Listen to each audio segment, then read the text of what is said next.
మత్తయి సువార్త 26వ అధ్యాయం. Last time మనము ఆయన శరీరం గురించి మనం చూసుకున్నాము. ఈరోజు రక్తం గురించి చూసుకుందాం.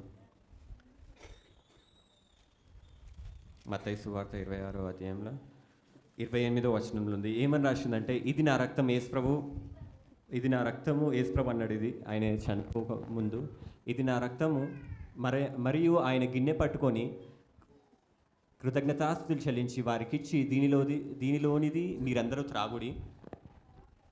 28వ వచనంలో, ఇది నా రక్తము అనగా పాప క్షమాపణ నిమిత్తము అనేకుల కొరకు చిందింపబడుచున్న నిబంధన రక్తము.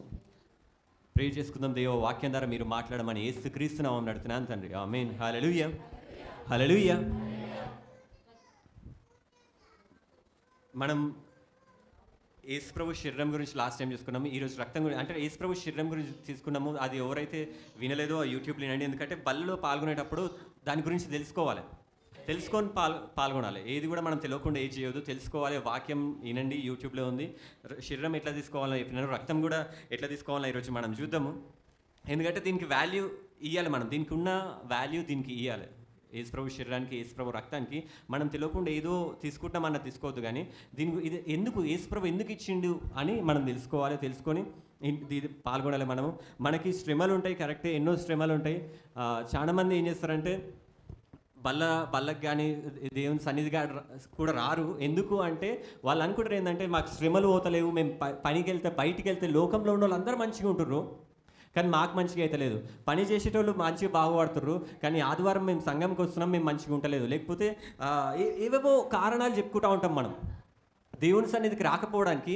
నాకు పైసలు లేవు, నాకు అది లేదు. బయట వాళ్ళందరూ దేవుని దగ్గరకు వస్తే ఏమైంది, నాకు ఏమైతే లేదు నా జీవితంలో. దేవుని దగ్గరికి వస్తున్నా కానీ, ప్రతి ఆదివారం వస్తున్నా కానీ నా జీవితంలో ఏమవుతుంది?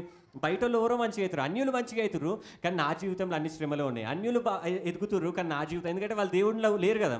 వాళ్ళు ఎదిగే వారికి మీరు అనుకుంటారు ఏంటంటే వాళ్ళు మంచిగా ఉంటారు, కానీ నేను యేసుప్రభులోకి వచ్చి ఏం లాభం ఉంది నాకు అని చెప్పి అనుకుంటా ఉంటారు. మీకోసం ఒక వచనం ఒకటి చూపెడతాను. మీకు కీర్తనలలో ఉంటుంది. ఆసాపు కీర్తన. ఆసాపు కూడా ఇట్లనే అనుకుంటా. కీర్తనకారుడు, ఆయన మస్తు జ్ఞానం గలవాడు. ఆయన ఏమన్నాడంటే కీర్తనలో 73:12 ఉంటుంది, ఇదిగో ఇటు వారు భక్తిహీనులు, వీరు ఎల్లప్పుడూ నిశ్చింత గలవారై ధనవృద్ధి చేసుకొందురు. హల్లెలూయా. భక్తిహీనులంట, ఎవరైతే దేవుని నమ్ముకునే వాళ్ళంట, వాళ్ళు మనకు కనపడుతున్నారు. ఎట్లా కనపడుతున్నారు అంటే వాళ్ళు హ్యాపీగా కనపడుతున్నారంట. ఎట్లా కనపడుతున్నారు? హ్యాపీగా కనపడుతున్నారంట, ధనవృద్ధి చేసుకుంటారంట, మంచిగా ఎదుగుతున్నారంట వాళ్ళు. కానీ ఆసాపు ఎట్లుండ యుద్ధం, నా హృదయంను నేను శుద్ధి చేసుకొని ఉండుట వ్యర్థమే, నా చేతులు కడుక్కొని నిర్మలుడై ఉండుట వ్యర్థమే. నేను మంచిగా ఉంటున్నా, సంఘానికి వస్తున్నా, వ్యర్థమే. ఆయన అనుకుంటుండే, ఏమనుకుంటున్నాను, అందరేమో పనికి వెళ్ళి మంచిగా బాగుపడుతురు, సండే రోజు అందరూ పనికి వెళ్ళాలి, కానీ నేను వచ్చి ఏం చేస్తున్నా, సంఘంలో కూర్చుంటున్నా, వ్యర్థమే. ఎవరంటారు ఇది? ఆసాపు మస్తు జ్ఞానినే, పాటలు పాడతాడు ఆయన. పాటలు పాడేటోళ్ళకి జ్ఞానం ఉంటుంది. అంత జ్ఞాని అనుకుంటుండే. ఏమంటే దేవుని దగ్గర అంటుండు, అందరు బాగున్నారు, నా ఫ్రెండ్స్ అందరు బాగున్నారు, నా ఫ్రెండ్స్కి పిల్లలు అయినాయి, నా ఫ్రెండ్స్లకు జాబులు వచ్చినాయి, నా ఫ్రెండ్స్కి పిల్లలు అయినారు, నా ఫ్రెండ్స్లకు అదైంది, మా వాళ్ళకి అదైంది, మా చుట్టాలకు అదైంది, అందరికి మంచిగా అవుతుంది. నా జీవితంలో ఏమవుతుంది? అంతా వ్యర్థమే. సంఘానికి రమ్మంటే వస్తున్నాము, కూర్చోమంటే కూర్చుంటున్నాము, వాక్యం వినమంటే వింటున్నాము, పాటలు పాడమంటే పాడుతున్నాము, అంతేమవుతుంది చెప్పండి? ఏమవుతుంది? మీరు కూడా ఆసప్లా అంటలే. దినమంతయు నాకు బాధ కలుగుచున్నది. ఎవరన్నా ఇట్లాంటి వాళ్ళు ఉండొచ్చు, ఏడుస్తూ ఉండొచ్చు, రోజు ఏడిపే. తప్పు కాదు ఏడవడం, నేను కూడా ఏడుస్తా.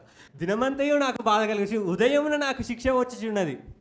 పొద్దున్న లేచుడే తిడతారు. పొద్దున్న లేచుడే, ఏంద్రా ఇంత లేట్ లేస్తావా, అది ఇట్లాంటివి కాదు, ఏదో ఒక బాధ. మనందరికి ఏదో ఒక బాధ. ఈ ఆసాపు కూడా అదే అంటుండు, ఏం లాభం నాకు, అంతా వ్యర్థమే. మనం కూడా అనుకోవచ్చు ఏంటంటే, దేవుళ్ళకి వస్తున్నాము, వాక్యం వింటున్నాము, ప్రార్థనలు ఉంటున్నాము, సేవ చేస్తున్నాము, బయట వాళ్ళందరూ మంచిగా ఉంటారు, నాకెందుకు, ఆసప్లాగా మనం కూడా అనుకుంటా ఉండొచ్చు. కానీ బైబిల్ ఏమని చెప్తుందంటే, ఆసప్కి ఎప్పుడు జ్ఞానం వచ్చిందంటే తెలుసా? నేను దేవుని పరిశుద్ధ స్థలంలోనికి పోయి వారి అంతమును గూర్చి ధ్యానించే వరకు ఆ సంగతి నాకు ఆయాసకరంగా ఉండెను. హల్లెలూయా. ఈయన ఆసాపు ఎప్పుడైతే దేవుని సన్నిధికి వచ్చి ప్రార్థన చేస్తుంటే దేవుడు బయలుపరిచిందంట, వాళ్ళు ఎదుగుతుర్రేమో కానీ ఒకటేసారి పడిపోతారు వాళ్ళని చెప్పి. వాళ్ళు మొహంలో నవ్వు కనపడుతుందేమో, కానీ లోపల బాధ మీకు తెలియదు. వాళ్ళు ఏం బాధలు అనుభవిస్తారో మీకు తెలియదు. కాబట్టి వాళ్ళతో కంపేర్ చేసుకోకండి. మీరు ధన్యులు. ఆసాప్ అట్లనే కంపేర్ చేసుకున్నాడు. కానీ దేవుని దగ్గరకు వచ్చినప్పుడు ఆయనకు తెలిసింది, అరే వాళ్ళు వేస్ట్, నేనే బెస్ట్ అని చెప్పి. హల్లెలూయా. ఓవర్ బెస్ట్, మీరే బెస్ట్. హల్లెలూయా. లోకంలో పనికి వెళ్ళేటోళ్ళందరూ ఆగమాగం, వేస్ట్. దేవుళ్ళ లేని వాళ్ళందరూ వేస్ట్, దేవుళ్ళు ఉన్న వాళ్ళందరూ ఓవర్ అంటారు. ఇది ఆసాప్ అంటాడు. హల్లెలూయా.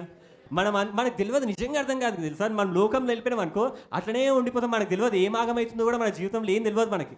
మళ్ళీ దేవుళ్ళకి వచ్చే వరకు మనకు అర్థం కాదు, ఎందుకంటే సైతాన్ అట్లా మభ్యం పెడుతుంది మనల్ని. నేను లాస్ట్ మంత్ అక్కయ్య వాళ్ళ ఫ్రెండ్ కూడా ప్రెగ్నెంట్. ఆమె ఫస్ట్ బేబీ, ఆమె కూడా 3 years తర్వాత బేబీ ఆమె ప్రెగ్నెంట్ అయిందంట. ఆ బేబీకి స్కానింగ్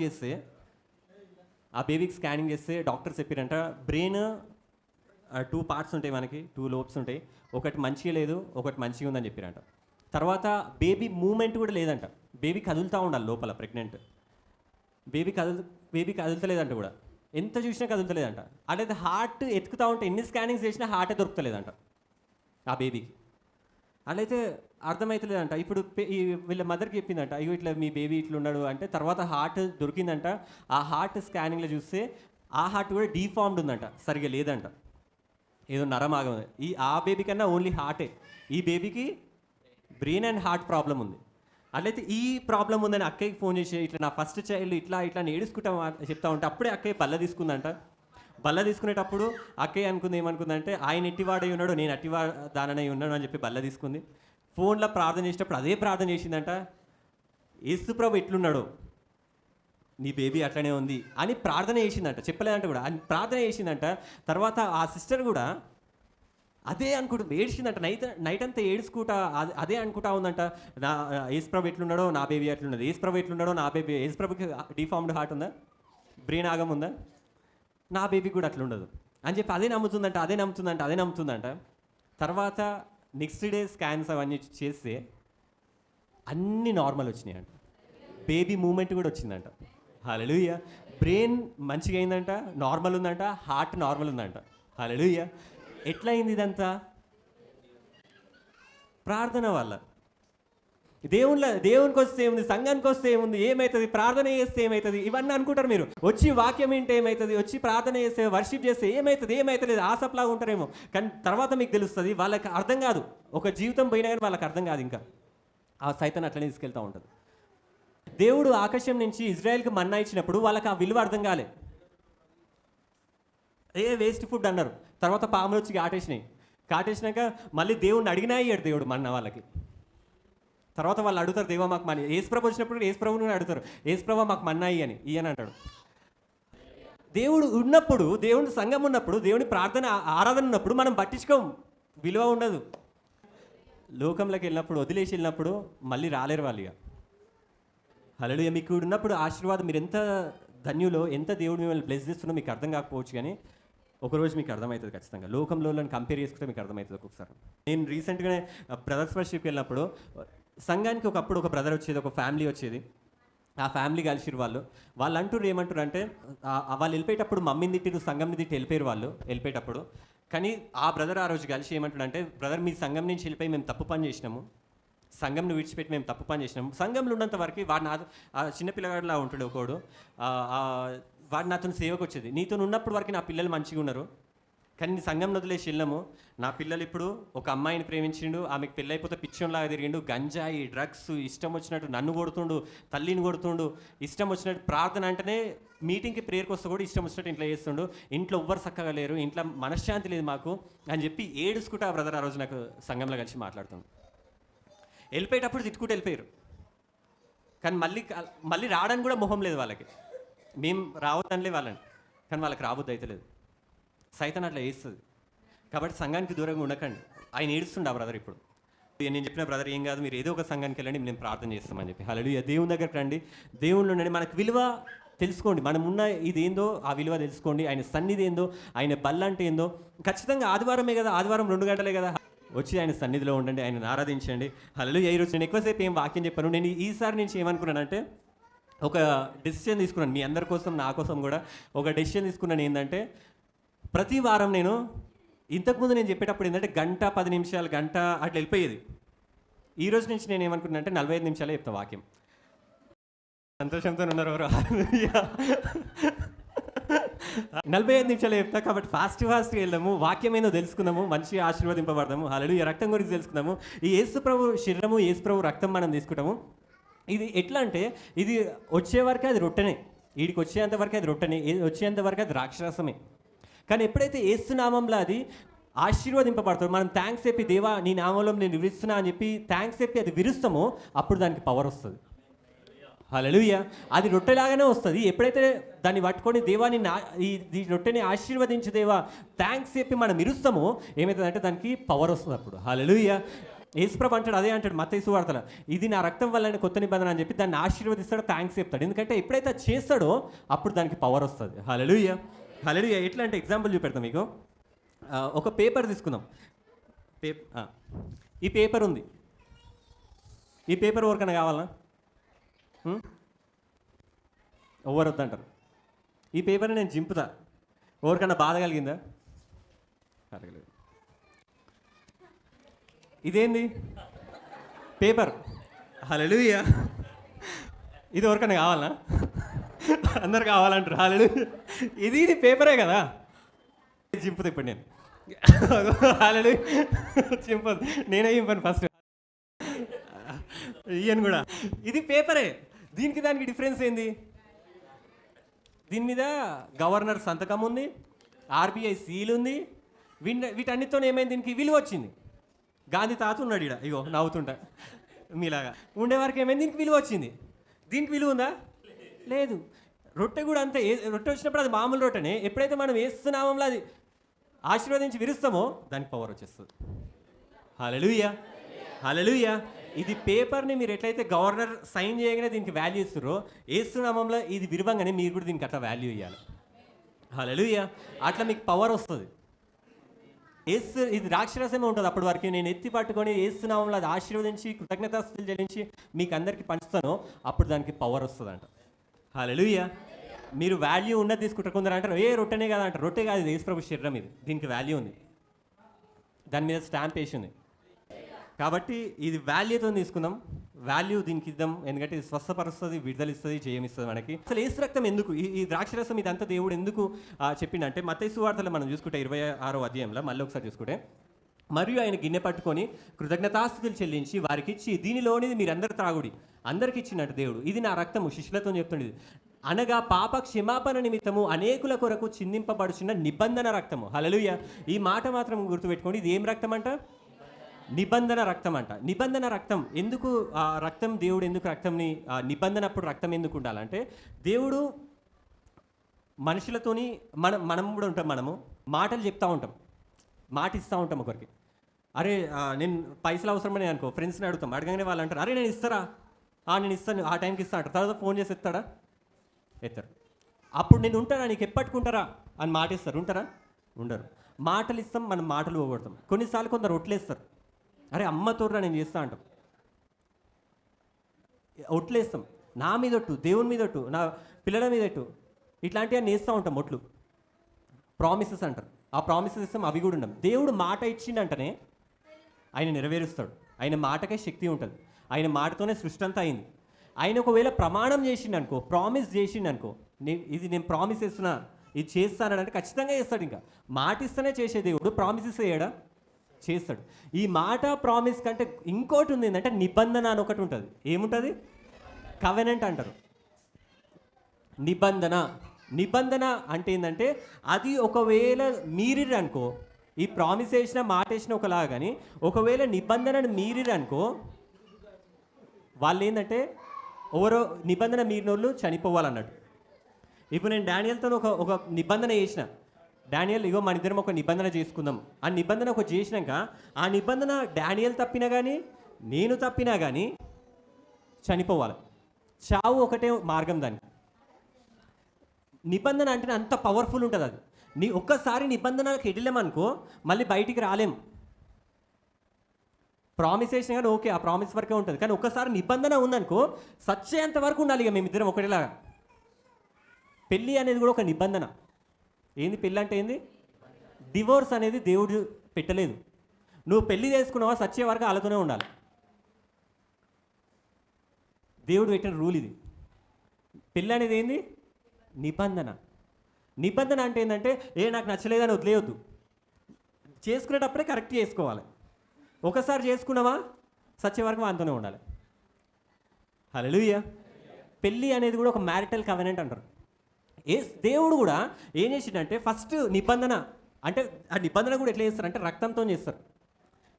మన మన మన అంటే టైంలో ఎట్లా చేసినట్టు దాన్ని వాళ్ళు ఇప్పుడు డానియల్ క్రారం వీళ్ళు ఏం చేస్తారంటే రక్తంని ఈ చైన్ కట్ చేస్తారు, నా చైన్ కట్ చేసుకుంటారు. ఇద్దరు రక్తం ఉంటుంది కదా, రెండు రక్తాలు ఇట్లా మిక్స్ చేస్తారు. ఎందుకంటే ఇద్దరం ఒకటే ఎప్పటి నుంచి. ఇక ఇది మీరినామనుకో, నేను వీడిని వదిలేసి వెళ్ళిపోయాను అనుకో, వీడు చచ్చిపోవాలి ఇక. ఎందుకంటే నిబంధన ప్రకారం ఏంటంటే ఇక అసలు వదలొద్దు ఇక విని ఎప్పటికీ. పెళ్ళంటే కూడా అట్లాంటిదే. యేసు ప్రభు కూడా ఏం చేసినట్టే, దేవుడు కూడా ఏం చేసినట్టే అబ్రహాంతో ఒక నిబంధన చేసిండు. నిబంధన అంటే అబ్రహాంకి దేవుడు చెప్పిండు ఏంటంటే, ఓ అబ్రహామా నీ కుమారుని ఇస్తా, నీ కుమారునితో అది చేస్తా ఇది చేస్తా అని ఒక నిబంధన ఇచ్చిండు. ఇచ్చేవారికి ఏమైందంటే అట్లనే ఇస్సాకు పుడతాడు. ఇస్సాకు పుట్టినాక ఇస్సాకుని దేవుడు ఏమంటాడంటే, అంటే అబ్రహాంతో దేవుడు చెప్తాడు, ఇస్సాకు నాకు బలిపీఠం మీద వచ్చి ఇస్సాకుని చంపేయి, నాకు బలి అర్పించు అంటే అబ్రహాం వెళ్ళి అర్పిస్తాడు. ఎందుకు అర్పిస్తాడు తెలుసా? అబ్రహాంకి తెలుసు నిబంధన ఎంత గొప్పదో. దేవుడు ఇస్సాకుని గొప్ప జనాంగంగా చేస్తాడు అని అంటే ఇస్సాకుతోనే చేస్తాడు. అది ఎట్లన్నా కానీ అబ్రహాం ఏం నమ్ముతాడంటే, ఒకవేళ నేను ఇస్సాకుని చంపినా కానీ నా దేవుడు మళ్ళీ తిరిగి లేపి ఆ నిబంధన నిలబెట్టుకుంటాడని. నిబంధన అంత పవర్ఫుల్. అబ్రహాంకి తెలుసు అది. అబ్రహాంకి దేవుడు నిబంధన చేసిండు, నీ కుమారుని గొప్ప జనాంగం చేస్తా అని. అప్పుడు అబ్రహాంకి దేవుడు నీ కుమారుని చంపుమన్నా కానీ చంపడానికి కూడా రెడీ వెళ్తాడు. ఎందుకంటే నిబంధన ఇచ్చిన దేవుడు నా కొడుకు చచ్చిపోతే అది నిబంధన జరుగుతుందా? జరగదు. కాబట్టి నేను చంపినా కానీ ఆయన నిబంధన ఇచ్చింది కాబట్టి నా కొడుకుని మళ్ళీ లేపుతాడు అని చెప్పి, అందుకోసం అబ్రహాం చంపేటప్పుడు ఇస్సాకుని చంపేటప్పుడు అదే అనుకుంటాడు, నా కొడుకు నేను చంపేస్తా, తల నరికేస్తా. కానీ నిబంధన ఇచ్చింది ఎవరు? దేవుడు. ఆయననే చూసుకోవాలి. కాబట్టి ఆ తల మళ్ళీ అక్క పెడతాడు, ఆయనే తిరిగి లేపుతాడు, నేను అది నమ్ముతా అని చెప్పి నరకడానికి వెళ్తాడు అబ్రహాం. నిబంధనకు అంత వాల్యూ ఉంది. హల్లెలూయా.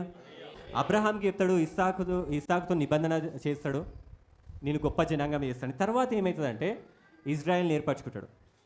ఇజ్రాయెల్ని ఏర్పరచుకొని ఏం చేస్తాడంటే ఇజ్రాయెల్ ప్రజల్ని పిలిచి ఒక సీనాయి కొండ దగ్గరికి పిలిచి ఆడ ఏం చెప్తాడంటే ఇజ్రాయెల్ ప్రజలకు చెప్తాడు, ఏమని చెప్తాడంటే, ఓ ఇజ్రాయెల్లారా ఈరోజు మీకు నిబంధన ఒకటి ఇస్తా, నీకు నాకు నిబంధన ఉంటుంది. మనం చూసుకుందాం ఆ పాత నిబంధన కొత్త నిబంధన లాగా. వీడు ఇజ్రాయెల్ ప్రజలు. అలాగే ఇజ్రాయెల్ ప్రజలకు నేను చెప్పిన ఏంటంటే, ఓ ఇజ్రాయెలు నీతో పాటు నేను నిబంధన చేస్తా. ఏం చేస్తా? నిబంధన. నీతో పాటు నేను నిబంధన చేస్తా. కాబట్టి నిబంధనకి ఏంటంటే కొన్ని రూల్స్ అండ్ అగ్రిమెంట్స్ ఉంటాయి. అగ్రిమెంట్స్ ప్రతి ఆఫీస్ కవెనెన్స్లో కూడా అగ్రిమెంట్స్ ఉంటాయి. అట్లా కొన్ని కవెనెంట్కి ఒక అగ్రిమెంట్స్ ఉంటాయి. నువ్వు ఇది చేయాలి, నువ్వు ఇది చేయాలి, నువ్వు ఇది చేయాలని ఈ మనిషికి నేను చెప్పినాను. అది ఒప్పుకుంటేనే ఇవన్నీ ఓకే అయితేనే నిబంధనలో పాల్గొనాలి వాళ్ళు ఇద్దరు ఎవరన్నా కానీ. వీడు ఒప్పుకోలేదు అనుకో, నిబంధన తీసుకోవద్దు. అట్లయితే ఈ ఇజ్రాయెల్ దేవుడు పిలిచి ఏమంటారంటే, నీతో నిబంధన చేస్తా. ఇజ్రాయెల్ ఏమంటారంటే నిబంధన అవి వినకుండానే ఫస్ట్ ఆఫ్ ఆల్ అవన్నీ వినాలి కదా, అవన్నీ రెగ్యులేషన్స్ అవన్నీ విన్నాక రూల్స్ అవన్నీ విన్నాక ఓకే అనాలి. కానీ ఇజ్రాయెల్ ప్రజలు ఏమంటారంటే అవన్నీ వినరు. దేవా నువ్వేది చెప్తే అది చేసేస్తామంటారు. ఫస్ట్ వినాలి. ఏదైనా ఎవరైనా చెప్తుంటే ఫస్ట్ వినాలి కదా, వాళ్ళు వినరు. దేవా నువ్వేది చెప్తే అది చేసేస్తా, నువ్వేదన్నాయి నేను నీతో నిబంధన అవుతుంటా అని. అరే మంచి హుషారు ఉన్నాడు ఇజ్రాయెల్. నిబంధన నేను చెప్పలేదు ఇంకా, అరే నువ్వు ఇట్లా చేయాలి అట్లా చేయాలి ఏది చెప్పకుండా నువ్వు ఏది అడిగినా చేసేస్తా అంటారు. చేసేస్తా అన్నప్పుడు సరే అని చెప్పి మోషన్ పిలిచి నిబంధన మొత్తం అదంతా వాళ్ళు ముందే అన్నారు కదా చేసేస్తా అని, నిబంధన మొత్తం రాపిస్తాడు. 10 ఆజ్ఞలు, నేను తప్ప నీకు వేరొక దేవుడు ఉండొద్దు, నువ్వు సబ్బాతు చేయాలి, నీ తల్లిదండ్రులను సన్మానించాలి, ఇవన్నీ ఉంటాయా అవన్నీ రాస్తాడు. అప్పుడు ఇగో రూల్స్, ఇవన్నీ నిబంధనకు రూల్స్ అని అవన్నీ రాస్తాడు. రాసి ఏం చేస్తాడంటే కొన్ని ఎద్దులని వీటన్నిటిని చంపి ఆ రక్తం తీసుకొని, ఎప్పుడైనా నిబంధన రక్తంతోనే ఉండాలి, ఆ రక్తం తీసుకొని ఏం చేస్తాడంటే ఆ బుక్ ఏవైతే రూల్స్ ఉందో ఆ బుక్ మీద చల్లుతాడు. ఫస్ట్ చల్లి తర్వాత ఏం చేస్తాడంటే ఇజ్రాయెల్ ప్రజల మీద చల్లుతాడు. ఫస్ట్ బలి అర్పించింది ఏం చేయాలి, బలిపీఠం దగ్గర ఉంటుంది ఆ రక్తం బలిపీఠంకి, అంటే దేవుని దగ్గర రక్తం ఉంది. ఇప్పుడు గొర్రె రక్తము అంటే ఈ గొర్రెల యొక్క రక్తము దేవుని దగ్గర ఉంది, ఇంకో మనుషుల మీద ఉంది. అర్థమవుతుందా? ఇప్పుడు నిబంధన రక్తం ఎవరి మీద ఉంది? ఇజ్రాయెల్ ప్రజల మీద ఉంది, దేవుని దగ్గర ఉంది. కాబట్టి ఈ రక్తంకి ఒక గుణం ఉంది, ఏంటంటే రక్తం మాట్లాడుతుంది. ఏం చేస్తుంది? రక్తం ఏం చేస్తుంది? అందుకోసమే కయ్యూను హేబెల్ని చంపినప్పుడు ఆ వచనం ఉంటుంది ఆదికాండంలో, కయ్యను హేబెల్ చెప్పినప్పుడు దేవుడు వచ్చి అంటాడు, అప్పుడు ఆయన కయ్యంతో అంటాడు, నీవు చేసిన పని ఏమిటి? నీ తమ్ముని రక్తం యొక్క స్వరము నేలలో నుండి నాకు మొరపెట్టుచున్నది. హల్లెలూయా.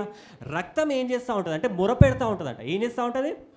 మొరపెడతా ఉంటుంది. ఒకవేళ ఈ రక్తం దేవుని దగ్గర ఉంది, ఇజ్రాయెల్ దగ్గర ఉంది, అలా అయితే ఒకవేళ ఎవరన్నా మిస్టేక్ చేసినట్టుకో ఈ రక్తము దేవునికి మొరపెడుతుంది. వీడు తప్పు చేసిండు, నిబంధనను మీరిండు, కాబట్టి వీడిని చంపేయాలి అని చెప్పి ఏం చేస్తుంది అంటే ఈ నిబంధన అరుస్తూ ఉంటుంది. ఆ 10 ఆజ్ఞలలో ఒక్కటి తప్పినా కానీ ఈ రక్తం అరుస్తుంది, రక్తం మాట్లాడుతుంది. ఇప్పటిదాకా వరుస్తున్నాం కదా, హేబెల్ రక్తం ఏం చేస్తుంది? మాట్లాడుతుంది. నా అన్న నన్ను చంపిండు, ఎవ్వరు చూడలే అనుకుంటుండు కయ్యూను, కానీ రక్తం, భూమి మీద పడ్డ రక్తము అరుస్తూ ఉంది. ఏమని అరుస్తుంది అంటే నా అన్న నన్ను చంపిండు, నా అన్న నన్ను చంపిండు, నా అన్న నన్ను చంపిండు అనగానే దేవుడు ఆ స్వరమిని కయ్యూను దగ్గరకు వచ్చిండు. హేబెలు రక్తం నాకు మొరపెడుతుంది, నీకు శాపం వచ్చింది అని చెప్పి. హల్లెలూయా. అందుకోసం ఒక నిబంధనల రక్తం ఉండాలి. ఎందుకంటే ఆ గొర్రె రక్తము దేవుని దగ్గర ఉంటుంది, ఇజ్రాయెల్ మీద కూడా ఉంటుంది. అప్పుడు ఇక్కడ దేవుడు ఆ రక్తం చూస్తాడు, ఇజ్రాయెల్ దగ్గర ఆ రక్తం చూస్తాడు. వీడు మంచి పని చేసిండు అనుకో, ఇజ్రాయెల్ దేశంలో ఉన్న 10 ఆజ్ఞలు ఇవన్నీ ఏంటంటే నువ్వు మంచి పని చేస్తే నేను ఆశీర్వదిస్తా, నువ్వు చెడ్డ పని చేస్తే నేను శపిస్తా. కానీ మనుషులందరూ ఎట్లాంటి వాళ్ళు? చెడ్డోళ్ళే, చెడ్డ పనులు చేసేటోళ్ళే. వీనికి ఆశీర్వాదాలు వస్తాయా, శాపాలు వస్తాయా? కాబట్టి వీనికి ఏంటంటే ఇజ్రాయెల్కి పాపం, వీనికి మంచివాడు కాదు వీడు. కాబట్టి ఏం పనులు చేస్తాడు వీడన్నీ? వీని లోపల ఏముంది? పాపం ఉంది. కాబట్టి వీడు అన్ని పాపం చేస్తూ ఉంటే ఈ రక్తం ఏం అరుస్తూ ఉంటుంది? శాపం. శాపం. రక్తం వేసుకుండు కదా, దేవుని దగ్గర రక్తం ఉంది, ఇజ్రాయెల్ మీద రక్తం ఉంది. ఆ రక్తం అరుస్తూ ఉంది, వీడు తప్పు చేసిండు వీడిని చెప్పించు, వీడిని తప్పు చేసి వీడిని చెప్పించు, వీడిని తప్పు చేసి వీడిని చెప్పించు, వీడిని చంపు అంటా ఉంది. దేవునికి ఛాన్స్ లేదు, శపిస్తాడు. పాత నిబంధన మొత్తం మనుషులందరూ కూడా ఏంటంటే శాపగ్రస్తులే అయిపోయారంట. ఎన్ని మంచి పనులు చేసినా కానీ ఎక్కువ తప్పు చేయగానే ఆ రక్తం మొరపెడతా ఉంటుంది. ఎందుకంటే రక్తంతో నిబంధన అయింది, వీడిని చంపాలి ఖచ్చితంగానే. అందుకోసం అట్లా తప్పు చేసిన వాళ్ళందరూ చంపుకుంటూ వెళ్ళిపోతుండే దేవుడు. ఎందుకుంది? నిబంధన ప్రకారం. అది దేవుడు న్యాయవంతుడు, నీతిమంతుడు కాబట్టి నిబంధన ప్రకారం ఆ గొర్రె రక్తం, ఆ ఎడ్ల యొక్క రక్తం అరుస్తుంది కాబట్టి ఆ రక్తంను బట్టి దేవుడు ఏం చేశాడంటే వీని శపించేది. ఇజ్రాయెల్ ఏడ్చేది, మా వల్ల కాదేవా, మా వల్ల కాదేవా అంటే. ఓవర్ అడిగిన నిబంధన, అసలు రూల్స్ తినాలి కదా మీరు. ఫస్ట్ రూల్స్ తినలేదు. రూల్స్ చెప్పకముందుకే మీరు ఏమన్నారు? ఏదైనా సరే నేను చేసేస్తా అన్నారు. ఇప్పుడు చెయ్యండి. మళ్ళీ వీళ్ళు చేయలేకపోయారు. ఇది పాత నిబంధన. ఎవరికి ఇచ్చిండు పాత నిబంధన? ఇజ్రాయెల్ ప్రజలకు. మోషే పైకి వెళ్ళి ఆ నిబంధన 2 పలకల మీద తీసుకొస్తాడు. ఒక పలక మీద ఒక పలక మీద ఆజ్ఞలు ఉంటాయి, ఇంకో పలక మీద ఆజ్ఞలు ఉంటాయి. ఆ 2 పలకలు తీసుకొస్తాడు ఇట్లా కొండ మీదకి వెళ్ళి. 40 రోజులు కొండ మీదకి వెళ్ళి ఆ 10 ఆజ్ఞలు తీసుకొస్తాడు. ఆ 10 ఆజ్ఞల్ని వీళ్ళు పాటించాలి. ఎందుకంటే రక్తం బలిపీఠం దగ్గర ఉంది, వీళ్ళ మీద ఉంది కాబట్టి రక్తం అరుస్తుంది. మన బాడీకి కూడా ప్రాణం ఎక్కడ ఉంటుంది అంటే రక్తంలోనే ఉంటుంది. నీకు ఏదైనా ప్రాబ్లం ఉందంటే ఏ టెస్ట్ చేయమంటారు? Blood test. దేహం, ప్రాణం, రక్తం. దేహంకి ఎక్కడ దెబ్బ తాకినా కానీ ఏమొస్తుంది బయటికి? రక్తం వస్తుంది. చూద్దాం ఒకసారి. అంటే రక్తంలో ఏముంది? నీకు ఈ ఉట్టి దేహంలో పవర్ లేదు. ఏముండాలి దేహంతో? రక్తం ఉండాలి. ఎందుకంటే దేహంలో ప్రాణం ఏంది? రక్తం. అంటే రక్తం ఇంపార్టెంట్ దేనికన్నా కానీ, ప్రాణం అందులోనే ఉంది కాబట్టి. అది లేవియాకాండంలో అదే రాస్తాడు బైబిల్లో. లేవియాకాండంలో ఉంటుంది, దాని రక్తము దాని ప్రాణమునకు ఆధారము. కాబట్టి మీరు ఏ దేహ రక్తంను తినకూడదు. ఎవరైనా రక్తం తినేటోళ్ళు ఉంటే తినకండి. బైబిల్ చెప్తుంది రక్తం తినొద్దు. రక్తంలో ఏముంది? ప్రాణం. మన ప్రాణం ఏడుంది? నా ప్రాణం నీకు ఇచ్చేస్తా అంటారా ఎవరన్నా? కొందరు అంటారు కదా, నా ప్రాణం నీకే చెల్లి, ఇట్లాంటివి అంటారు కదా. అట్లాంటప్పుడు మన రక్తం ఇచ్చేసేయాలి. దాని రక్తం దాని ప్రాణమునకు ఆధారము. కాబట్టి మీరు ఏ దేహ రక్తమును తినకూడదు. వాటి రక్తము సర్వదేహములకు ప్రాణాధారము. నువ్వే నా ప్రాణాధారము, నువ్వే నా జీవా, నువ్వే లేకపోతే నేను జీవించాలేను, నువ్వే లేకపోతే నేను బ్రతకాలేను, లేకపోతే నేను చాలేను, నువ్వే లేకపోతే నేను బ్రతకాలేను. నేను విడచిన క్షణమే ఒక యుగమై గడిచే నా జీవితము, చెదరిన నామ నిన్ను వెతికే నీ తోడు కోసం, నువ్వే నా ప్రాణాధారము, నువ్వే నా దారము. హల్లెలూయా. మన రక్తం ఎవరిది ఇప్పుడు? ఏసు రక్తం మనం తాగుతుంది. మన లోపల ప్రవహించేది ఏసు రక్తం. కాబట్టి దేహం నాకు ప్రాణమైంది రక్తం, మన లోపల ఉన్న ప్రాణమైంది ఏసు ప్రభుది. కాబట్టి మనం ప్రాణధారం ఎవరు? పాడొచ్చు కదా, నువ్వే నా ప్రాణ, అందుకోసం పాడుతున్నాం మనం. హల్లెలూయా. అంటే ఈ రక్తం ఏం చేస్తుంది అంటే మొరపెడుతుంది, అందులో ప్రాణం ఉంటుంది. మనిషి రక్తం పోయిందనుకో, మనుషుల్ని కొడుతూ ఉంటారు. ఎవరికైనా రక్తం పోతుంటే మనం ఏం చేస్తాం? ఆపేస్తాం. ఎందుకంటే రక్తం పోతే ఏమవుతుంది? ప్రాణం పోతుంది. కాబట్టి కార్ల్ ఐన్స్టీన్ సైంటిస్ట్ 1900, ఇది ఎప్పుడో కొన్ని వేల సంవత్సరాల కింద రాస్తే, కార్ల్ ఐన్స్టీన్ అనే సైంటిస్టు 1900 సంవత్సరాలు చెప్పిండు మన దేహంలో ప్రాణము రక్తంలో ఉందని చెప్పి. బైబిల్ ఎప్పుడో చెప్పింది అది. హల్లెలూయా. ఆ ప్రాణం మరుస్తూ ఉంటుంది వీడు తప్పు చేసిందంటే. ఇది పాత నిబంధన. పాత నిబంధన ఏమంటారంటే, నువ్వు ఇట్లా చేయాలి, నువ్వు ఇది మొక్కాలి, నువ్వు ఇట్లుండాలి, అట్లుండాలి, నేను తప్ప నీకు వేరొక దేవుడు ఉండదు, ఇంత గణం చెప్పి దేవుడు ఆ పదాజ్ఞలు తీసుకొచ్చి ఇజ్రాయేల్ దగ్గరికి మోషే ఏం చేస్తాడంటే పదాజ్ఞలు పట్టుకొని వస్తాడు కిందికి. వాళ్ళు ఏం చేస్తారు తెలుసా? అప్పుడు ఫస్ట్ ఆజ్ఞ ఏందో తెలుసా? నేను తప్ప నీకు వేరొక దేవుడు ఉండకూడదు కదా.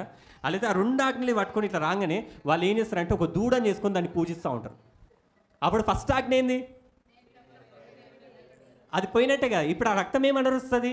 వీని జంపు అంటది. ఎందుకు? రక్తం ప్రోక్షించి ముందే మోసే ప్రోక్షించే పైకి వేయండు. ఆ రూల్స్ కూడా వినకుండా వీళ్ళు ఏం చేసిండ్రు? మేము అన్నీ చేస్తామన్నారు. ఆ రూల్స్ తీసుకొచ్చిండు. ఫస్ట్ ఆజ్ఞ ఉంది, వాళ్ళ ఆజ్ఞ చూసిండ్రు. నేను తప్ప నీకు వేరే, అరే నేను దూడను మొక్కిన ఇంతసేపు, నిబంధనలో ఉన్నా దూడను మొక్కిన, నిబంధన రూల్స్ ప్రకారం నేను తప్ప వేరొక దేవుడు ఉండదు అంటే నేను జస్తా అన్నాడు. నిజంగానే 3000 మంది చస్తారు ఆడ. 3000 మంది ఎవరైతే ఆ విగ్రహం చుట్టూ తిరిగినరో ఆ 3000 మంది ఆ రోజే చచ్చిపోయారు. ఎందుకంటే ఏమొచ్చింది? నిబంధన వచ్చింది. నిబంధన రక్తం ఏం చేస్తుంది? అరిచింది, ఓ దేవా వీని జంపు, ఓ దేవా వీని జంపు అనగానే ఆ రక్తం అరవగానే దేవుడు చంపేసిండు. 3000 మంది చచ్చిపోయారు ఆ రోజు. ఆ ఒక్కరోజే సీనాయి కొండ కింద. ఎందుకు ఏమొచ్చింది ఆ రోజు? నిబంధన ఆజ్ఞలు వచ్చినాయి. ఇజ్రాయెల్లో 3000 మంది చచ్చిపోయారు. నిబంధన అంత పవర్ఫుల్. హల్లెలూయా, హల్లెలూయా. అట్లయితే వీళ్ళందరూ ఇట్లా చేస్తూ ఉంటే దేవునికి అనిపించిందంట. అంటే నిబంధన అంటే ఏంటంటే ఇద్దరు ఒకటే అన్నట్టు. నేను వీడు ఒకటే అన్నట్టు. నేను హై ఉండి వీడు లో ఉన్నాడు అనుకో, మేము నిబంధన చేసుకున్నామంటే దాని అర్థం ఏంటంటే వీడు కూడా హై అన్నట్టే, ఇప్పుడు సేమ్ అన్నట్టు. పాతకాలంలో అదే అయింది. దేవుడు పరిశుద్ధుడు, దేవుడు నీతిమంతుడు, కానీ పాపుల దగ్గరకు వచ్చి నిబంధన చేసుకునే వారికి ఏమైందంటే పాపులు దేవుని స్టేజ్కి రాలేకపోయారు. నాకు ఒక బుల్లెట్ బండి ఉందనుకో, నేను డుడ్డు అని వెళ్తూ ఉంటా ఫాస్ట్గా. వీనికి బండి లేదు. వీనన్నా అరే మన ఇద్దరం ఒకటేలాగా రేస్ చేద్దాం రా ఇద్దామని చెప్పిన, వీటి కాలి నడకని రావాలి. నేనేం వెళ్తున్నా బుల్లెట్ బండి మీద డుడ్డు అని వెళ్ళిపోతున్నా. వీడే రాగలుగుతాడా నాతోని? దేవుడు కూడా అట్లనే. దేవుడు పరిశుద్ధుడు, దేవుడు గొప్ప దేవుడు. వీని దగ్గర బండి లేదు. వీడు ఎంత ఉరికినా కానీ ఉరికి కింద పడిపోయేది, ఉరికి కింద పడిపోయేది. వీని వల్ల కాదు. ఇజ్రాయెల్ అదే, దేవా నువ్వు ఉరుకుతున్నావు కానీ నేను నీ వల్ల నీ దగ్గరకు రాలేకపోతున్నా దేవా, దేవా నువ్వు నిబంధన చేసుకున్నావు కానీ నేను పాపిని దేవా, అది అనే వరకు నేను చేయలేకపోతున్నా దేవా అనే వరకు దేవుడు ఒక ఇర్మియాల మాట్లాడతాడు. అది హెబ్రీలకు రాసిన పత్రికల పౌలు చెప్తాడు. ఏమని చెప్తాడంటే, అప్పుడు అనుకున్నాడు దేవుడు ఆయన అపేక్షించి వారితో ఇలాగ చెప్పుచున్నాడు, ప్రభు ఇట్లా అన్నాడు, ఇదిగో ఒక కాలము వచ్చిచున్నది, అప్పట్లో ఇజ్రాయేలీ ఇంటి వారితోను యూదా ఇంటి వారితోను నేను కొత్త నిబంధన చేసేదను. హల్లెలూయా. దేవుడు ఏమంటాడు? అరే పాత నిబంధన రూల్స్ మీ వల్ల కావు. పాత నిబంధన రూల్స్ ఏమైంది? మీరు చేయలేరు. నిబంధన ఇచ్చినా కరెక్టే, మన ఇద్దరం నిబంధనలు ఉన్నాం కరెక్టే, ఇవి మీరు చేయలేరు, మీ వల్ల కాదు, మీరు సస్తనే ఉంటారు ఇట్లనే. కాబట్టి నాకు అర్థమైంది తప్పు, ఇది తప్పు నిబంధన. ఇది ఏం నిబంధన అంటే నిబంధన కరెక్టే, రూల్స్ కరెక్టే, కానీ వీళ్ళకి తప్పది, ఇజ్రాయెల్కి తప్పది, వీళ్ళు చేయలేకపోతారు. అప్పుడు దేవుడు అనుకోండి ఏమనుకున్నా అంటే, నేను కొత్త నిబంధన చేయదును. ఇర్మియాలో చెప్తాడు ఇది దేవుడు ఇజ్రాయెల్కి. ఓ ఇజ్రాయెలారా, నేను మీతో మనకు పాత నిబంధన ఉందా? దేవుడు ఎవరితో చేసిన పాత నిబంధన? ఇజ్రాయెల్తో చేసిండు. మనం ఉన్నాం అప్పుడు అన్యులం, ఎక్కడో తిరుగుతున్నాం మనం. అసలు మనకు పాత నిబంధనతో సంబంధమే లేదు. ఆ రక్తం మన మీద ప్రోక్షింపబడ్డదా? ఇజ్రాయెల్ మీద ప్రోక్షింపబడ్డది. వాళ్ళు చేస్తే వాళ్ళు ధర్మశాస్త్రం పాటించాలి. మనకు ధర్మశాస్త్రంతో పని ఉందా? లేదు. ఆ నిబంధన ఆజ్ఞలు మనకు ఉన్నాయా? లేవు. హల్లెలూయా. కానీ కొన్ని చర్చస్ ఏం చేస్తుంది తెలుసా? ఆ పాత నిబంధన తీసుకొస్తారు, మీకు ఇస్తూ ఉంటారు, జనాలకి చెప్తూ ఉంటారు, ఇగో 10 ఆజ్ఞలు పాటించండి, నువ్వు ఇది చేయి, నువ్వు అది చేయి, నువ్వు పరలోకానికి రావాలంటే ఇట్లుండాలి. మన క్రియల్లో పాత నిబంధన క్రియలు చూస్తుంది. పాత నిబంధన ఇజ్రాయెల్కి ఇస్తే మనోళ్ళు తెలివిమంతులు పాస్టర్లు ఏం చేస్తారంటే ఆ పాత నిబంధన తీసుకొని మనోళ్ళకి ఇస్తూ ఉంటారు. మనకు సంబంధమే లేదు అది. ఆ రక్తం నీ మీద ప్రోక్షింపబడదా? మీ పితరుల మీద ప్రోక్షింపబడదా? లేదు కదా. కొన్ని సంఘాలు అట్లనే చేస్తాయి. మీరు అట్లా చేయాలి, మీరు ఇట్లుండాలి, మీరు ఇట్లుంటే పరలోకానికి వెళ్తారు. పాత నిబంధన దేవుడే కొట్టేసింది అది. వద్దనుకోండి. పాత నిబంధన ఇజ్రాయేలు నేను నీతో నిబంధన చేస్తా. ఇప్పుడు నిబంధన ప్రకారం ఒక రూల్ ఏంది? ఎవరొకరు చనిపోవాలి. నేను నిబంధన వద్దనుకుంటున్నా, ఈ నిబంధన వీడికి ఎండ్ చేస్తున్నా అంటే చనిపోవాలి. కాబట్టి ఇజ్రాయెల్ అంతా చంపడం ఇష్టం లేక, ఇజ్రాయెల్ దేశంని చంపడం ఇష్టం లేక దేవుడు ఏం చేసిండంటే ఆయననే వచ్చి ఆయననే సిలువ మీద బలి అయిపోయి ఆయననే చనిపోయాడు. ఎందుకంటే నిబంధన పోవాలి అంటే పెళ్ళి చేసుకుండు ఇజ్రాయెల్ని ఫస్ట్ దేవుడు. ఇప్పుడు డివోర్స్ ఇచ్చే ఛాన్స్ లేదు, దీంతో ఏగే సమస్య లేదు, లొల్లి పెడతా ఉంటుంది, బతకలేను నేను ఇట్లా. కాబట్టి దేవుడు ఏం చేసినట్టే చచ్చిపోయాడు.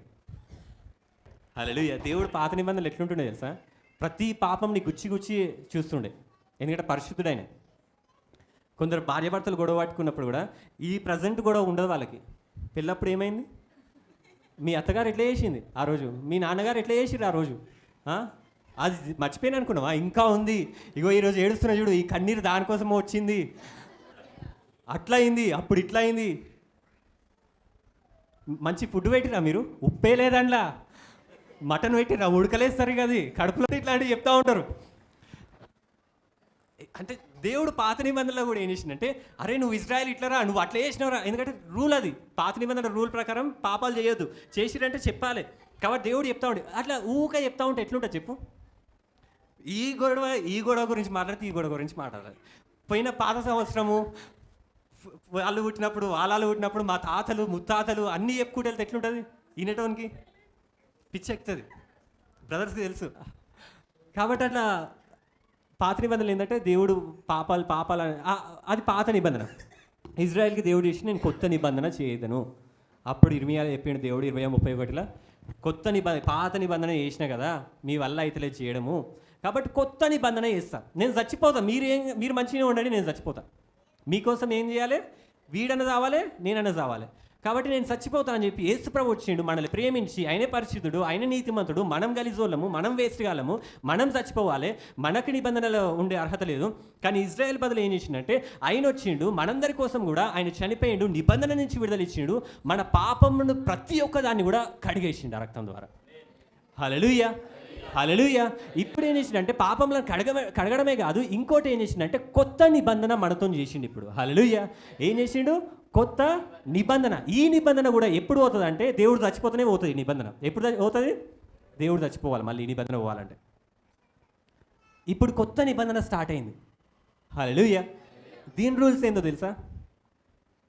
ఇప్పుడు మీరందరూ ఈ రక్తంలో పాల్గొంటున్నారు కదా, ఆ రక్తంలో నేను ఏమంటా ఎత్తి మొత్తం గుర్తులేదా ఫస్ట్ నుంచి? ప్రభు అయిన యేసు ఆ ప్రకారమే భోజనమైన పిమ్మట ప్రభు ఒక పాత్రను ఎత్తుకొని కృతజ్ఞతాస్తుతులు చెల్లించి ఇది నా రక్తం వల్లైనా కొత్త నిబంధన. హల్లెలూయా. అంటే ఆ రోజు ఒక కొండ మీద, సీనాయి కొండ మీద ఆ పాత నిబంధన వస్తే, గొల్గతా కొండ మీద యేసు రక్తం చిందింపబడ్డప్పుడు కొత్త నిబంధన స్టార్ట్ అయింది. పాత నిబంధన అక్కడికే సీనాయి కొండ దగ్గర వచ్చిన పాత నిబంధన గొల్గతా కొండ దగ్గర ఎండ్ అయిపోయింది. ఆ రక్తం ప్రోక్షింపబడ్డది. ఆ రక్తంతో మనం అందరం కొత్త నిబంధనలోకి వచ్చేసినాం. మనకు అసలు ఇజ్రాయెల్ కన్నా పాత నిబంధనతో సంబంధం ఉంది, మనకి పాత నిబంధనతో అసలు సంబంధమే లేదు. మనం కంప్లీట్ కొత్త నిబంధన.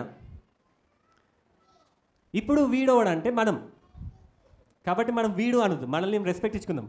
ఇతను ఎవరు అంటే మనం. హల్లెలూయా. వీడెవరు? ఇజ్రాయెల్. ఇతను ఎవరు చెప్పండి? ఇతను ఎవరు? మనం. ఇతను ఎవరు? వీనితోనే నిబంధన వేసుకున్నా, అరే మనం దోస్తులమ్మ, మన ఇద్దరం ఒకటేలా ఉండాలి, రక్తం వేసిన వీడు తప్పు చేయగానే రక్తం మరిచింది, ఏం కొట్టినా ఇంటలేడు, మళ్ళీ కొట్టినా ఇంటలేడు, ఏడుస్తుండు, దేవా నాకు ఏడుపు వస్తుందేమో అంటాడు. నేనేం చేయలేను, నువ్వు చేతెందుకు కలిపినావు అన్నాడు. రూల్స్ అట్లున్నాయి. కాబట్టి సరే నువ్వు నీ వల్ల కాదురా, ఇక నేను చచ్చిపోతా. దేవుడు వచ్చిండు, చచ్చిపోయాడు. హల్లెలూయా. ఇప్పుడు కొత్త నిబంధన చేసిండు, ఇప్పుడు మళ్ళీ చచ్చిపోయిండు, ఆ రక్తం తీసిండు. ఇప్పుడు యేసు రక్తం, ఇది గొర్రె రక్తం కాదు, ఇది యేసు రక్తం, దేవుని రక్తం ఇది. మన పాపంని కడిగేసిన రక్తం. ఆ రక్తం తీసుకొని నీ మీద వేసిండు. ఏసు రక్తం బైబిల్లో రాసి ఉంటుంది ఏమంటారు, ఏసుప్రభు అంట ఆయన రక్తం తీసుకొని పరలోకంకి వెళ్ళినట. ఇప్పుడు పరలోకంలో ఉంది ఏసు రక్తము, దేవుని దగ్గర ఉంది ఏసు రక్తము, మన దగ్గర ఉంది. ఇప్పుడు ఏసు రక్తం కూడా అరుస్తుంది కదా, అదర్శినప్పుడు ఇది కూడా అరుస్తుంది కదా. ఇప్పుడు ఈ రక్తం అరవడం స్టార్ట్ చేస్తుంది. ఇప్పుడు మనం అందరం నిబంధనలకు వచ్చినాము. ఇప్పుడు మనందరి మీద ఏసు రక్తం ఉంది. ఇప్పుడు ఈ రక్తం అరుస్తుంది. ఈ రక్తము సంపు సంపు అంటా ఉంటే ఈ రక్తం అంటుంది ఇంకా బతికి, ఇంకా స్వస్థపరచు, ఇంకా తోడుండు, ఇంకా ఆశీర్వాదాలే, ఇంకా ఇంకా ఇంకా మంచి మంచి మంచి మంచి అడుగుతుంది. ఇవన్నీ నశింపజేయడానికి అడిగితే ఇవన్నీ జీవింపజేయడానికి అడుగుతుంది. అందుకోసం మనం కృతజ్ఞతాస్థుతులు చెల్లించుకుంటా. థ్యాంక్ యూ దేవా ఈ రక్తం ఇచ్చినందుకు, నా మీద ప్రోక్షింపజేసినందుకు. ఎందుకంటే నేను అరవలేనేమో కానీ నీ రక్తం నా మీద ఉండి అరుస్తుంది అని చెప్పి. హల్లెలూయా, హల్లెలూయా. ఇప్పుడు మీరందరూ ఈ రక్తంలో పాల్గొన్నారంటే దాని అర్థం ఏంటంటే ఆయన ఈ రక్తం చెప్తున్న ప్రతి ఒక్కటి మీకు వస్తుందని. ఇప్పుడు మళ్ళీ మనం ఫ్రెండ్స్ అయిపోయినాం. ఎవరితోని? దేవునితో. ఆయన ఎట్టివాడై ఉన్నాడో ఇప్పుడు ఏంటంటే ఇప్పుడు కూడా వీడు మంచిగా ఉండాలి కదా. మంచిగా ఉండడు నాకు తెలుసు. అందుకోసం ఏం చేసింది తెలుసా, వీని పాపాలన్నీ కడిగేసి నా లోపలున్న ఆత్మ, అంటే నేను ఎట్లయితే ఉంటానో నా లోపలున్న ఆత్మ తీసి, పరిశుద్ధాత్మని తీసి వీని లోపల పెట్టిన. ఇప్పుడు వీడు పాపంలో పడకుండా లేకపోతే సేవ చేయడానికి చేయడానికి కూడా ఏం హెల్ప్ చేస్తుంది అంటే నా లోపల ఉన్న ఆత్మ, ఈ పరిశుద్ధాత్మ వీని లోపల ఉంది కాబట్టి ఇప్పుడు వీడు కూడా అలాగ బతకడం స్టార్ట్ చేస్తాడు. హల్లెలూయా. ఏమి ఇచ్చిన నేను ఇప్పుడు? పరిశుద్ధాత్మని ఇచ్చిన. ఇక్కడ లోపల పాపం ఉంది కాబట్టి ఇయ్యలేను నేను. ఇక్కడ పాపం కడిగేసిన కాబట్టి ఇప్పుడు నేను పరిశుద్ధాత్మని ఇచ్చినాను. హల్లెలూయా, హల్లెలూయా. దేవుడు మనల్ని ఒకటి చేసిండు. ఆయన ఎట్టివాడై ఉన్నాడో నిబంధన ప్రకారం అట్టివారమై ఉన్నాం. ఒక్కసారి నిబంధనలకు వచ్చినాక మీరు బయటికి వెళ్ళలేరు ఇక. హల్లెలూయా. దేవుడు మిమ్మల్ని బ్లెస్ చేస్తూనే ఉంటాడు, ఆశీర్వదిస్తూనే ఉంటాడు. అదే రాసి ఉంటుంది హెబ్రీలకు రాసిన పత్రికలో. కొత్త నిబంధనకు మధ్యవర్తి అయిన యేసునొద్దకును హేబేలు కంటే మరీ శ్రేష్టముగా పలుకు. హల్లెలూయా. హేబేలు రక్తం ఏం కోరుకుంది? నా అన్న నన్ను చంపిండు వాడిని చంపు, నా అన్న నన్ను చంపిండు వాడిని చంపన్నది. కానీ యేసు రక్తం అంట హేబేలు కంటే మరీ శ్రేష్టంగా పలుకు ప్రోక్షణ రక్తంను మీరు వచ్చి ఉన్నారు. హల్లెలూయా. ఇప్పుడు మీరు కొత్త నిబంధనలకు వచ్చిర్రు కాబట్టి ఆ రక్తం అంట అరుస్తుందంట, మరీ శ్రేష్టంగా అరుస్తుందంట. నీకు ఆ రక్తం ఉన్న ప్రతి ఒక్కరి మీద దేవుడు అరుస్తూ ఉంటుంది. యేసు రక్తం దేవుని దగ్గర అరుస్తూ ఉంటుంది. ఏమని అరుస్తా అంటే వీనికి పరలోకమి, వీనికి జీవ కిరీటమి, వీనికి ఏం కావాలి మీకు? ఆరోగ్యమి, ఇంకా సమాధానమి, ఇంకా ఐశ్వర్యమి, ఇంకా వీనికే కావాలండి. మీరు ఏం చెప్తలేరు? హల్లెలూయా.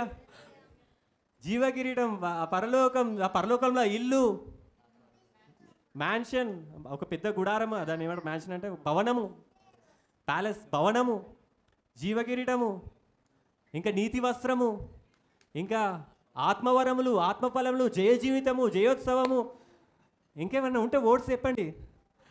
కృప, దయ, ప్రేమ, షాలోమ్, ఆత్మవరాలు, మళ్ళీ ఆత్మవరాలు. హల్లెలూయా, హల్లెలూయా. ఇప్పుడు మంచిగా అరుస్తుందా? ఇప్పుడు మంచిగా అరుస్తుందా? నీకు ఏ నిబంధనలు ఉంటారు మీరు? ఎందుకు ఈ రక్తం అరుస్తుంది? ఏసు రక్తం అరుస్తుంది, ఇది కావాలి, అది కావాలి, అది కావాలనే వరకు ఈ రక్తంకి దయ్యాలు కూడా భయపడతాయి తెలుసా. సైతాన్ల దగ్గరికి చాలా మంది పాస్టర్లు వీళ్ళందరూ కూడా చెప్తారు ఏంటంటే, సైతాన్లు దయ్యం పట్టిన వాళ్ళు ఉంటారా, దయ్యం పట్టిన వాళ్ళు జుట్టు వీక్తారు కదా. జుట్టు వీకిన అంటే మామూలుగా వాళ్ళు జుట్టు వీకినప్పుడు వాళ్ళు దయ్యాలు పట్టిన వాళ్ళు అరుస్తూ ఉంటే ఏస్తున్నావు పో అంటే ఏసు ప్రభు నాకు తెలుసు అది అంటారు. పలుకు ఏసు రక్తం అని ఇప్పుడు నువ్వు అంటే అది ఏసు రక్తం అనేది ఏసు రక్తం అను, నేను అనను. ఎందుకంటే ఏసు రక్తం అంటే భయం. ఎందుకంటే ఏసు రక్తం అంటే ఏసు రక్తం ఏమరుస్తుంది? దీన్ని చంపమరుస్తుంది. అరే నా లోపల వీని లోపలికి ఎందుకు వచ్చినవరా నువ్వు? ఏసు రక్తం అనేది భయం దానికి. అందుకోసం మీరు దయ్యాలు పట్టిన వాళ్ళు ఉంటారా? టెస్ట్ చేయండి కావాలంటే. దయ్యాలు ఎప్పుడు ఏసు రక్తం అనవు. ఒక మంత్రగాడు వాడు మంత్రాలు వేసుకుంటూ ఉంటాడు వాని పని కాబట్టి. అట్లయితే వాడు ఎంత పెద్ద మంత్రగాడు ఏంటంటే వానికి మంత్రాలు నేర్పించినోనే మంత్రాలు వేసి చంపేసిందంట. అంత పెద్ద మంత్రగాడు అయినట్ట. అయినాక ఏమైందంటే వాని సాక్ష్యం ఇది నేను విన్నా. వాడు ఏమైందంటే ఒకసారి ఒక చర్చ్ దగ్గరికి వెళ్ళినట్ట. వాళ్ళ మమ్మీ చర్చ్కి వెళ్ళేదంట. అయితే వాళ్ళ మమ్మీతో నేను చర్చ్కి వెళ్ళినప్పుడు ఆ మంత్రగానికి ఆ పాస్టర్ కలిసిందంట. వాళ్ళ మమ్మీ కల్పించిందంట. ఆ పాస్టర్ అన్నాడంట, బాబు దేవుడు నేను ప్రేమిస్తుండు నీ జీవితం పాత జీవితం అంతా వదిలేసి, అంటే పాస్టర్ అర్థమైనట్టుంది ఆయనకి, మంత్రాలన్నీ వదిలేసి దేవుని దగ్గరికి రా నేను రక్షిస్తాడు అని అంటే అప్పుడు ఈ మంత్రగాడు అన్నాడంట, నీ దేవుడు గొప్ప దేవుడా, నా మంత్రాలు తక్కువనా? చెప్తున్నా కదా ఈరోజు నైటే నువ్వు నీ పిల్లలు రక్తం కక్కుని చస్తారని చెప్పినట్టు ఆ పాస్టర్తో. అంటే ఆ పాస్టర్ అన్నాడంట, సరే రక్తం కక్కుని చచ్చడం మాకు అవన్నీ అవసరం లేదు, నేను ఒక మాట అంట, ఆ మాట నీకున్న శక్తులు ఎవరైతున్నారో ఆ శక్తులతో అనిపి చాలు. వాళ్ళు మీ మంత్రగాళ్ళు ఎంతో తోపులు మంత్రగాళ్ళకి నిజంగా ఒక శక్తులు వస్తాయి వాళ్ళ దగ్గరికి, వాళ్ళు పూజిస్తారు కదా, ఆ శక్తి నిజంగానే వస్తాయి, ఆ శక్తులు నిజంగా వాళ్ళ ముంగట వచ్చి మాట్లాడుతాయి మంత్రగాళ్ళ దగ్గర. అలాగే ఆ మంత్రగానికి నువ్వు నీ శక్తుల దగ్గరికి నా యేసుప్రభు గురించి ఇవన్నీ కాదు, ఒక్క మాట ఆ శక్తులతో అనిపి, నువ్వు నా శక్తులు తోపు అదేదని అంటున్నావు కదా, నా కుటుంబాన్ని రక్తంతో కక్కేటట్టు చేస్తా అంటున్నావు కదా, అవన్నీ వద్దు, వచ్చిన శక్తులతో ఒక మాట అనిపి అన్నాడంట. ఏం మాట అంటే చెవులో చెప్పిండంట. అలా చెప్పినాక తర్వాత వెళ్ళిండంట, మంత్రాలు అన్నీ వేసిండంట, ఒక శక్తి వచ్చిందంట. ఒక శక్తి రాగానే ఆ శక్తికి చెప్పిండంట, ఆ పాస్టర్ గారు నన్ను ఇష్టం వచ్చినట్టు అన్నాడు, వాని ఇంటికి వెళ్ళి వాళ్ళ పిల్లల్ని చంపేసి అది అనగానే అది వెళ్ళిందంట, నేను ఏం చేయలేనని చెప్పి మళ్ళీ వచ్చేసిందంట. ఆ ఇంటి చుట్టూ అగ్ని ఉంది, ఆ ఇంటి చుట్టూ నేను వెళ్ళలేను, అది నన్ను చంపేస్తుంది అని చెప్పి మళ్ళీ వచ్చేసిందంట ఆ శక్తి. అరే నువ్వు చిన్న శక్తివి, నీకంటే పెద్ద శక్తిని పిలుస్తా అమ్మా అన్నాడంట. అమ్మ దిగిందంట. నిజంగానే ఇదే చెప్పిండు ఆ మంత్రగాడు. దిగగానే అమ్మ అనగానే ఏంది కొడుక, వాళ్ళు ఇట్లనే శక్తులు ఇట్లనే మాట్లాడతాయి, ఏంది కొడుక చెప్పు నాయన, మన మమ్మీ డాడీలు కూడా అంత మంచిగా మాట్లాడారు, చెప్పు నాయన ఏం కావాలి నీకు అంటే, వాటిని అట్లా వేసిండు అమ్మా అయితే, అవునా నాయన వాని సంగతి చూస్తాను ఆయన అని వెళ్ళిందంట. అది కూడా మళ్ళీ వచ్చేసిందంట, నన్ను వాని సంగతి చూడలేనన్న, నీ వల్ల కాదు నీ భర్తను పిలుస్తా నాన్న అన్నట్టు వాడు వచ్చిందంట. ఇది నిజంగా జరిగింది. వాడొచ్చి ఏంది చెప్పు అంటే, నువ్వు వెళ్ళు అట్లెళ్ళు ఇట్లెళ్ళు, నువ్వు తోపువి అది చేసినావు ఇది చేసినా, అన్నీ చేసిన వాడిని కూడా సంగతి చూస్తా అని చెప్పి వాడు వెళ్ళినంట. మళ్ళీ వచ్చినట్ట, నా వల్ల కాదన్నాడంట. ఇక వీడు ఏంద్రా మీరు ఇట్లాంటి శక్తులారా, మిమ్మల్ని ఇన్ని రోజులు పూజించిన కదరా, ఇట్లా చేసిన కదరా, అట్లే చేసిన కదా అంటే, ఇక ఏమో వాడు అక్కడ అగ్ని ఉంది అది కాని పని మా వల్ల అది అని చెప్పి, అప్పుడు సరే ఇవన్నీ చేయకండి, ఒక మాట అంట, ఆ మాట అనండి చాలు. ఆ పాస్టర్ గారిని చెప్తా, నేను వాని పని చెప్తాను అంటే, ఏ మాట అనాలి అని అడిగినాయి అంటారు. ఏసు రక్తమే చేయము అని అనమాట. ఆ చిన్న శక్తి ఫస్ట్ సైలెంట్గా ఉందంట, తర్వాత అమ్మ శక్తి అది సైలెంట్ ఉందండి, తర్వాత నాన్న శక్తి అది సైలెంట్ ఉందండి, వాడు సైలెంట్ ఉన్నాడు. ముగ్గురు సైలెంట్ ఉన్న వారికి వినపడతలేదా ఏసు రక్తమే చేయము అను అంటే, అవన్నీ అంట నువ్వేదన్నాను అంట, కానీ నువ్వు అంటున్న రక్తం ఏందో తెలుసా, సర్వపాపంలని తీసివేయడానికి కడిగివేయడానికి ప్రోక్షింపబడ్డ పరిశుద్ధ రక్తం అది, ఆ రక్తం పలకడానికి కూడా మాకు అర్హత లేదన్నదంట. ఆ మంత్రగాడు పిచ్చోడు అయిపోయి నెక్స్ట్ డే పాస్టర్ దగ్గరకు వచ్చి ఏడ్చిండంట. ఏంది నీ దేవుడు ఇంత గొప్పోడా, నేను ఇన్ని రోజులు ఏదో శక్తి ఆ శక్తి ఊ శక్తి అన్న అవన్నీ పటాపంచలు అయిపోయినాయి అని చెప్పి ఆ మంత్రగాడు అట్లా ఒప్పుకున్నట్ట. యేసుప్రభు నమ్ముకుని ఆయన సేవకుల్లాగా మారిండు. హల్లెలూయా హల్లెలూయా. ఏసు రక్తమే చేయము అంటే ఆ సైతాన్లకు వణుకుతుంది. ఆ రక్తం నీ మీద ఉందనుకో, వస్తాయి సైతాన్ల దగ్గరికి రావు, ఎందుకంటే కొత్త నిబంధన రక్తం. కొత్త నిబంధన ఏం మారుస్తుంది తెలుసా? ఒకసారి కొత్త నిబంధన దేవుడు కొత్త నిబంధన రూల్స్ చెప్పిండు. కొత్త నిబంధనలో మనం ఏం చేసేది అవసరం ఉండదు. దేవుడు కొత్త నిబంధనలో 8వ అధ్యాయంలో 8వ వచనంలో ఆయన అపేక్షించి ఇది ఒక కాలం వచ్చి నేను కొత్త నిబంధన చేస్తా అని చెప్పి అంటాడు. తర్వాత కొత్త నిబంధన రూల్స్ ఏంటంటే 9th వర్స్, అది నేను ఐగుప్తు దేశంలో నుండి వీరి పితరులలో వెలుపలికి రప్పించిన వారి చేయి పట్టుకొని దినమున వారితో చేసిన అంటే పాత నిబంధన లాగా కాదు అది. ఏమనగా వారు నా నిబంధనలో నిలవలేదు కనుక నేను వారిని ఆలక్ష్యం చేస్తుని అని ప్రభువు చెప్తున్నాడు. తర్వాత ఆ దినంలో అయిన తర్వాత ఇజ్రాయేల్ ఇంటి వారితోనూ నేను చేయబో నిబంధన ఏదనగా కొత్త నిబంధన చేస్తా, వారు మనసులో నా ధర్మ విధులను ఉంచెదను, వారి హృదయముల మీద వాటిని వ్రాయుదును, నేను వారికి దేవుడనై ఉందును, నాకు వారు ప్రజలై ఉందును, వారు నాకు ప్రజలై ఉందును. వారు ఇది గుర్తుపెట్టుకోండి. కొత్త నిబంధనలు ఏమవుతుందంటే ఎవరి మీద అయితే రక్తం ప్రోక్షింపబడతారో వాళ్ళకి యేసు ప్రభు దేవుడై ఉంటాడంట. హల్లెలూయా. ఏ శక్తి కాదు, యేసు ప్రభు దేవుడు ఉంటాడు. నిజమైన దేవుడే మీకు దేవుడిలా ఉంటాడు. కొత్త నిబంధన ప్రకారం ఈ రక్తం ప్రకారం. హల్లెలూయా. వారు నాకు ప్రజలై ఉందురు. మోషే మీడియేటర్ మధ్యవర్తిలా ఉండే పాత నిబంధనకి. మోషే కొండపైకి వెళ్ళిండు, 40 రోజులు ఉన్నాడు, 10 ఆజ్ఞలు తీసుకొని వచ్చిండు. వీళ్ళు చేయలేకపోయారు. దాన్నే పెంతెకొస్తు దినం అంటారు. 3000 మంది చచ్చిపోతారు ఆ రోజు. యేసు ప్రభు కూడా ఆయన గొల్గొతా మీద రక్తం కాచి అందరి మీద ప్రోక్షించినాక అయిపోయినాక మళ్ళీ పరలోకానికి వెళ్ళిండు. ఇప్పుడు అయినా రాలే, పదాజ్ఞలు పంపించలే, కానీ పరిశుద్ధాత్మను పంపించిండు. సేమ్ పెంతికోస్తు దినంనే అపోస్తులు మేడ మీద ఉన్నప్పుడు పరిశుద్ధాత్మ వాళ్ళ మీద దిగుతుంది, వాళ్ళు అన్య భాషలు పలుకుతారు. అప్పుడు ఏమైతే తెలుసా, 3,000 మంది రక్షింపబడతారు. హల్లెలూయా. పాత నిబంధనలో 3,000 మంది చచ్చిపోయారు పదాజ్ఞలు దిగినప్పుడు. కొత్త నిబంధనల పరిశుద్ధాత్మ దిగినప్పుడు 3,000 మంది రక్షింపబడ్డారు. హల్లెలూయా. ఇక్కడ మరణం ఉంది, ఇక్కడ జీవం ఉంది. ఈ పాత నిబంధనలు ఏముంది? మరణం ఉంది. కొత్త నిబంధనలు ఏముంది? జీవం. అదే పెంతికోస్తు రోజు పదాజ్ఞలు వచ్చినాయి, అదే పెంతికోస్తు రోజు పరిశుద్ధాత్మ దిగింది. హల్లెలూయా. హల్లెలూయా. మీరు పదాజ్ఞలలో ఉంటారా, పరిశుద్ధాత్మలో ఉంటారా? సంఘంలో ఏం చేస్తున్నాయి? ఈ పదాజ్ఞలు తీసుకొస్తున్నాయి. యేసు రక్తం చెప్తా ఉన్నాయి, పదాజ్ఞలు తీసుకొస్తున్నాయి. యేసు రక్తం పరిశుద్ధాత్మ తీసుకొచ్చిందా, పదాజ్ఞలు తీసుకొచ్చిందా? పరిశుద్ధాత్మ తీసుకొచ్చింది. హల్లెలూయా. నువ్వు ఇట్లుండాలి, నువ్వు అట్లుండాలి అని చెప్తా ఉంటే అది తప్పు. దేవుడు అంటుండు, నేనే చేస్తా అంటుండు. నేనే వారిని మనసులలో ధర్మవిధులు ఉంటాను, నేనే వారి హృదయంలో వాటి రాస్తాను, నేనే దేవుడనే ఉంటా, వారు నాకు ప్రజలే ఉంటారు. హల్లెలూయా. నిన్నెవ్వరు ముట్టుకోకుండా నీ దేవుడు నీకు తోడై ఉన్నాడు. ఎందుకంటే ఏముంది నీ దగ్గర? యేసు రక్తం. నువ్వు ప్రార్థన చేయొచ్చు, దేవా మా ఇంట్లో బయటకు వెళ్ళి వాళ్ళ మీద రక్త ప్రోక్షణ ఉంచు అంటే ఏ సైతం వాళ్ళ మీద ముట్టుకోదు. ఈ ఒక సాక్ష్యం చెప్పి క్లోజ్ చేస్తాను. టైం అయిపోయింది, 45 minutes అయిపోయిందా? ఎక్కువనే అయింది. ఈరోజు ఒక్కరోజు ఉన్నాను, నెక్స్ట్ వీక్ నుంచి నేను మంచి 45 minutes ఏం చేయడం చూస్తాను. ఒకసారి ఏమైందంటే, ఒక పాస్టర్ కాకముందు ఆయన ఏంటంటే టీచింగ్ చేసేటోడు. టీచింగ్ చేస్తూ ఉంటే ఒక స్కూల్లో ఏం చేసిందంటే, ఆయన టీచ్ చేస్తూ ఉంటే ఒక అంటే పిల్లలు ఉంటారు కదా, చిన్నపిల్లలకి చేస్తూ ఉండంట.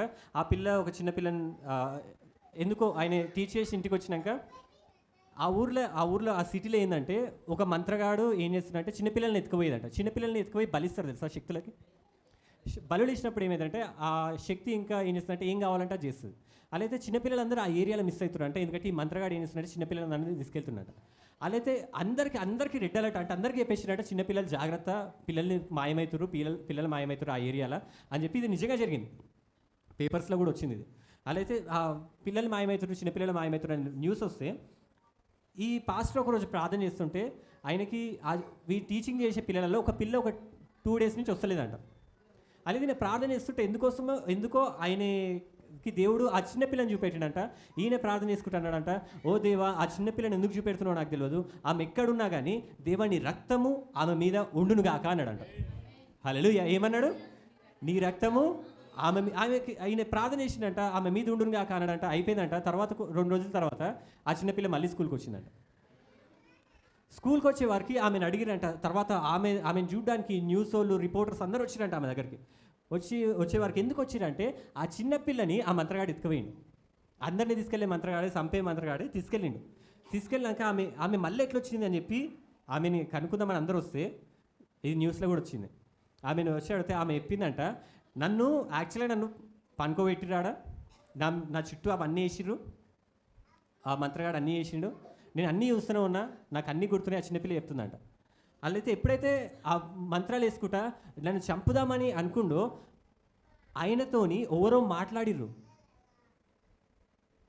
ఆయన ఏమన్నాడంట, ఆ పిల్లతో అన్నాడంట, అక్కడ ఉన్న వాళ్ళతో అన్నాడంట, అరే మన శక్తి ఈ పిల్లని తీసుకొని అంటుందిరా, ఈ పిల్లకి భయపడుతుంది, ఈ పిల్ల మీద ఏదో అగ్ని ఉందంట, ఈ పిల్ల మీద ఏదో ఉందంట, ఈ పిల్లని టచ్ చేస్తలేదు మన శక్తి, ఈ పిల్లని ఫస్ట్ దూరం చేసేయండిరా, మన శక్తులు ఇలా పనిచేస్తలేవు, ఈ పిల్లి ఉంటే మనకు ప్రాబ్లం అవుతుంది, ఈ పిల్లని బయటకు పంపించేసారా అంటే ఆమెను వదిలేసి వచ్చేసారంట. అందుకోసమే అలాయితే ఆ పాస్టర్ అడిగినట్ట ఆ పిల్లని, నీకు ఎప్పుడు ఇట్లా అయింది అంటే, ఎప్పుడైతే ఈ పాస్టర్ ప్రార్థన చేస్తుండో అదే టైం కంట ఆమెను పనుకోబెట్టినట్ట చంపడానికి. ఈయన ప్రార్థన చేసిండు, యేసు రక్తం ఆమె మీద ప్రోక్షింపబడును గాక అని. ఆ రక్తం ఆడ ప్రోక్షింపబడ్డది, సైతాన్లు భయపడ్డాయి. హల్లెలూయా.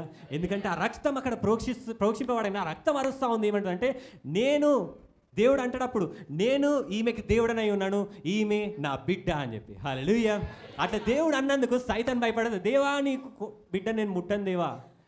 రక్తం ఏమరుస్తుంది, దేవుడు ఏమన్నా కొత్త నిబంధన ప్రకారం ఏంది, రక్తం ఎవరి మీద ప్రోక్షింపబడుతుందో వాళ్ళని దేవుడు అంటాడు, ఈమె నా కుమార్తె, ఈయన నా కుమారుడు, నేను వారి దేవుడను అని చెప్పి. హల్లెలూయా. హల్లెలూయా. సైతాన్లు భయపడతాయి అప్పుడు. ఆమేన్. హల్లెలూయా. హల్లెలూయా. ఆ రక్తం మన మీద ఉంది ఇప్పుడు, ఆ రక్తం అరుస్తూ ఉంది ఇప్పుడు. హల్లెలూయా. మనం కూడా ఆయన రక్తంలోకి పాల్గొన ఇదేంటంటే మనకు ఒక నిబంధన రక్తం అది చెప్తా ఉంది. మనకి ఏ శ్రమలు ఉన్నా కానీ మనం ఈ రక్తం పాల్గొంటున్నప్పుడు మనం చెప్తా ఉన్నట్టు, దేవా నువ్వు నా మీద నీ రక్తం నా మీద ఉంది, ఈ రక్తం అరుస్తుంది, దేవా థ్యాంక్స్ దేవా అని నువ్వు రక్తంని గుర్తు చేసుకున్నప్పుడు, ఎప్పుడన్నా మనం మన ఇల్లు మనదైనప్పుడు, మన పేపర్స్ మన దగ్గర ఉన్నప్పుడు ఎవరన్నా వచ్చి అరే ఇల్లు నాది అంటే మీరు ఏం చేస్తారు? పేపర్స్ రాసి పెట్టుకుంటారా? చూపెడతారు. గవర్నమెంట్ ఇచ్చింది పేపర్, ఏం చేసుకుంటావు వేసుకో, నేనైతే వెళ్ళాను అంటారు. ఎందుకు? నీకు నమ్మకం ఏంది?